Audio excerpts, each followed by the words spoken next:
வணக்கம். இன்றைக்கி நம்ம பார்க்க போகிற சமையல் ஒரு அருமையான ஆரோக்கியமான குறைவான பொருட்களை வச்சு ஒரு கருவேப்பிலை தொக்கு எப்படி செய்யலாங்கிறத பார்க்கலாம். இப்போ ஒரு மிக்சி ஜார் எடுத்துக்கலாம். இதில் பார்த்திங்கன்னா நல்லா ஒரு 3 கைப்பிடி அளவுக்கு கருவேப்பிலை கழுவிட்டு எடுத்து வச்சுருக்கேன். அதை சேர்த்துக்கலாம். கருவேப்பிலை எடுக்கையில் நல்லா கொழுந்தாக பார்த்து எடுத்துக்கோங்க, ரொம்ப முத்தலாக இல்லாமல்.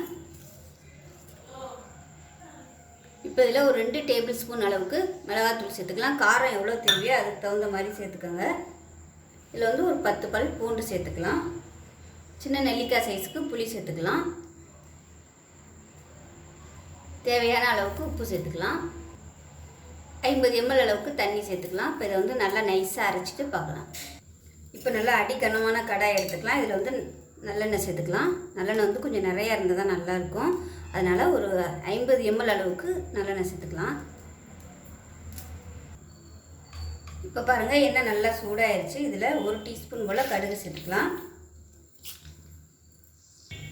கடுகு பொரிய ஆரம்பிக்கவும் பெருங்காயத்தூள் சேர்த்துக்கலாம். பெருங்காயத்தூள் சேர்த்துட்டு இப்போ நம்ம அரைச்சி வச்ச கருவேப்பிலை பேஸ்ட்டை சேர்த்துக்கலாம்.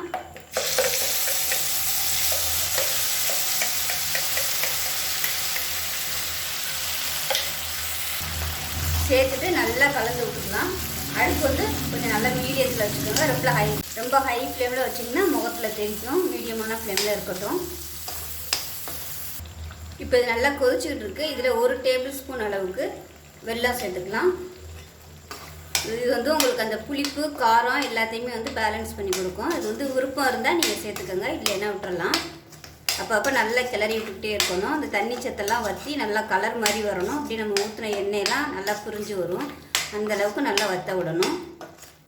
அப்படியே மூடி போட்டு மூடி வச்சிடலாம். அடுப்பு பார்த்திங்கன்னா நல்லா குறைச்சி வச்சுருக்கேன். சிம்மிலே நல்லா அப்படியே ட்ரை ஆகி வரட்டும். அப்பப்போ மூடியை திறந்து நல்லா கிளறி விட்டுக்கோங்க. அடியில் போய் அப்படியே எல்லாமே செட்டில் ஆகும். அதனால் கொஞ்சம் நேரத்துக்கு ஒருக்க நல்லா அந்த மாதிரி நான் எடுத்து விட்டுட்டு அப்பப்போ கிளறி விட்டுக்கோங்க. கிளறி விட்டுட்டு திருப்பி மூடி வச்சிடலாம்.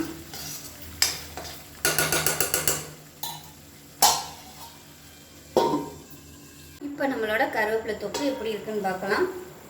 பாருங்கள், இந்த மாதிரி தான் இருக்கும். இப்போ கரெக்டான ஸ்டேஜில் இருக்குது. அப்பப்போ கிளறி விடணும், இல்லைன்னா உங்களுக்கு அடிப்பிடிக்க வாய்ப்புகள் இருக்குது. ஸோ இப்போ நம்ம அமர்த்திடலாம். கலர் பாருங்கள், நல்லா அப்படியே ஒரு மாதிரி ப்ரௌன் கலரில் நல்லா வதங்கிடுச்சு. ஃபுல்லாக வீடு ஃபுல்லாக பார்த்திங்கன்னா இந்த கருவேப்பிலையோட வாசனை தான். நல்லா ஒரு 10 வீட்டுக்கு மணக்கும். அந்தளவுக்கு நல்லா கமகமாக இருக்குது. இப்போ அமர்த்திடலாம். இது சூடான சாதத்தில் போட்டு சாப்பிட்றதுக்கு அவ்வளோ அருமையாக இருக்கும். இட்லி தோசை கூட நம்ம தொட்டுக்கலாம். நீங்கள் வெளியில் ஸ்டோர் பண்ணி வைக்கிற மாதிரி இருந்துச்சுன்னா எண்ணெய் இன்னும் கூடுதலாக ஊற்றணும். அதாவது இதுக்கு மேலே எண்ணெய் நிற்கிற மாதிரி ஊற்றுனீங்கன்னா தான் வெளியில் வச்சுக்கலாம். 1 வாரம் 2 வாரத்துக்கு வச்சுக்கலாம். இது இந்த மாதிரி கொஞ்சமாக எண்ணெய் யூஸ் பண்ணுற மாதிரி இருந்துச்சுன்னா நீங்கள் ஃப்ரிட்ஜில் ஸ்டோர் பண்ணிக்கலாம், நல்லாயிருக்கும். அவ்வளோதான், பமத்தியாச்சு. அருமையான கருவேப்பிலை தொக்கு ரெடி ஆயிடுச்சு.